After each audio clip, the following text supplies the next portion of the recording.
Yun guys, ito yung motor na ating i-overhaul dahil nasira yung bearing ng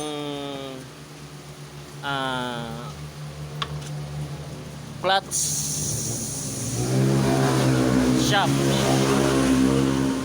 o yung tinatawag na main shaft. Yan, may alog ang kanyang bearing. So yan, ibababa natin ang makina. Ayun si kuya, ang may-ari ng motor. Yun.